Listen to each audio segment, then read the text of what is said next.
ఏంట్రా మా మాటలన్నీ విన్నావా? విన్నా పర్లేదులే, నీ పేసి తెలుగు అర్థం కాదుగా.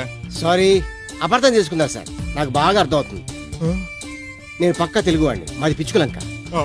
సర్లే, ఈ విషయం ఎక్కడ చెప్పుకో. పిచ్చుకలంక విషయం సార్? కాదు, నేను బిఏ, మా ఆవిడ ఎంబీఏ అన్న విషయం. ఓకే సార్, మీరు ఎంబీఏ ఆవిడ బిఏ అని చెప్తారు. ఇదిగో. ఎస్.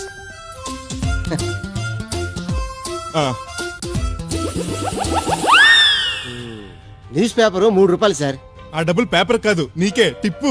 టిప్? అవును, పోయి టీ తాగు. సార్, ఇది సిల్లి సూర్యరావు గారి కాకా హోటల్ కాదు సార్, 5 స్టార్ హోటల్. మాకు తెలుసు. ఇదిగో, ఇది కూడా తీసుకెళ్ళు. సార్, మీరు ఇక్కడ టిప్ ఇవ్వకపోయినా పర్వాలేదు కానీ ఇలా ₹1.5 ఇచ్చి తెలుగోడు పరువు తీకండి సార్. మేనేజ్మెంట్ తెలిస్తే మీ ఫోటో తీసి రిసెప్షన్ లో పెడతారు. దేనికి? గుడ్ కస్టమర్ అనా? బ్యాడ్ కస్టమర్ అని. నెక్స్ట్ టైం రూమ్ ఇవ్వకుండా జాగ్రత్త పడతారు. సంపాదిస్తే తెలుస్తుంది బాబు డబ్బు విలువ. మీ జీతం ఎంత సార్? 10,000. నాకు నెలకి టిప్పే 20,000 వస్తుంది. ఇదిగో బాబు. Yes madam. Thank you madam.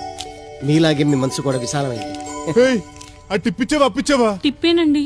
అందరు మీలాంటి వాళ్ళు ఉంటే మాలాంటి వాళ్ళందరూ రూపాయి బిళ్ళలు మింగి సావాలి.